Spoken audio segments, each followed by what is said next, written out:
జగన్మోహన్ రెడ్డి మానసిక స్థితి బాగాలేదని పదే పదే చెప్తున్నాయి. నిన్నటి రోజున కూడా చెప్పిన, ఈరోజు మళ్ళీ పునరుద్ఘాటిస్తాను దాన్ని. అసలు నిన్న ఉదయం మాట్లాడినా నేను, మధ్యాహ్నానికి మావి గారిని అంటాడు. మచిలీపట్నంలో మా ఎంఏ అంట, విజయవాడ వి అంట, గుంటూరు గన్ అంట, జీవీఎన్ తీసుకుని. ఈయన మానసిక పరిస్థితి అమరావతి గురించే కాదు, అసలు రోజువారీ కార్యక్రమం ఏ రంగం ఉందో పాపం ప్రజలు అర్థం చేసుకోవాల్సిన పరిస్థితిలోకి వస్తూ ఉన్నారు. ఈ రోజున 5 కోట్ల మంది ఆంధ్రులకు ప్రైడ్, ఫ్యూచర్, గర్వం కావచ్చు, భవిష్యత్తు కావచ్చు, ఈ రాష్ట్రానికి ఆర్థిక రాజధాని కావచ్చు, భవిష్యత్తు తరాలకు ఈ రాష్ట్రానికి ఆర్థిక రంగంలో పై స్థాయిలో నిలిపే క్రమంలో ప్రపంచ పటంలోనే మెరుగైనటువంటి రాజధాని కావచ్చు, అమరావతి రూపంలో కూటమి ప్రభుత్వం అందజేయాలని ఆలోచన చేస్తుంది. అందుకు నరేంద్ర మోడీ గారు అంకురార్పణ చేసి ఆయన శంకుస్థాపన చేసిపోతే మళ్ళీ జగన్మోహన్ రెడ్డి 5 సంవత్సరాల పాటు ప్రతిపక్షంలో ఉన్నప్పుడు ఒక మాట, నేను ఇల్లు కూడా కట్టుకుంటున్నా, చంద్రబాబు నాయుడు గారికి ఇల్లు లేదని. ఇల్లు కట్టుకున్న తర్వాత 3 రాజధానుల ఆట,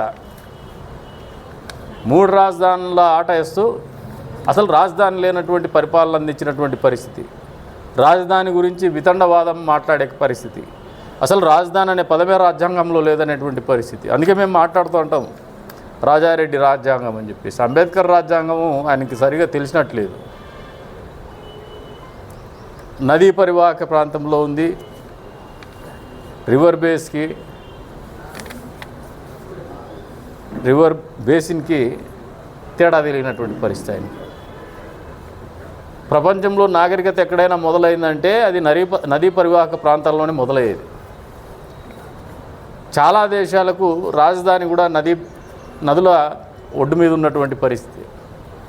నదీ పరివాహక ప్రాంతంలోనే ఉన్నాయి రాజధాని.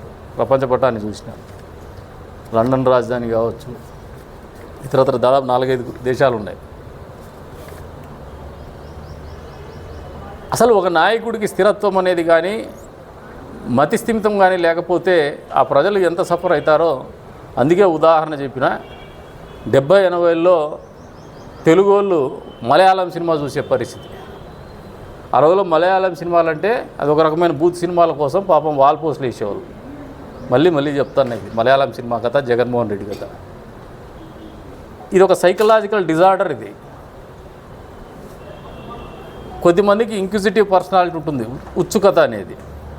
ఈ వాల్ పోస్టులు చూసి దీంట్లో ఏముందో, ఈ సినిమాలో ఏదో చాలా ఇదిగా ఉంది, కానీ సభ్య సమాజం ముందర ధైర్యంగా ఆ సినిమాలేకి పోలేరు, దొంగగా పోతారు, ఎదురు చూస్తూనే ఉంటారు వాళ్ళు కోరింది రావాలని, అది రాదు. చివరిలో ఎవడన్నా చూస్తాడేమో అని సినిమా ఇడిచిపోకముందే మళ్ళీ పరిగెత్తొస్తారు. చంద్రన్న కూడా బాగా తెలిసింది. ఇటువంటి మానసిక పరిస్థితిలోనే జగన్మోహన్ రెడ్డి 5 సంవత్సరాలు సినిమా చూపించినాడు ఆంధ్రప్రదేశ్ రాష్ట్ర ప్రజలకి.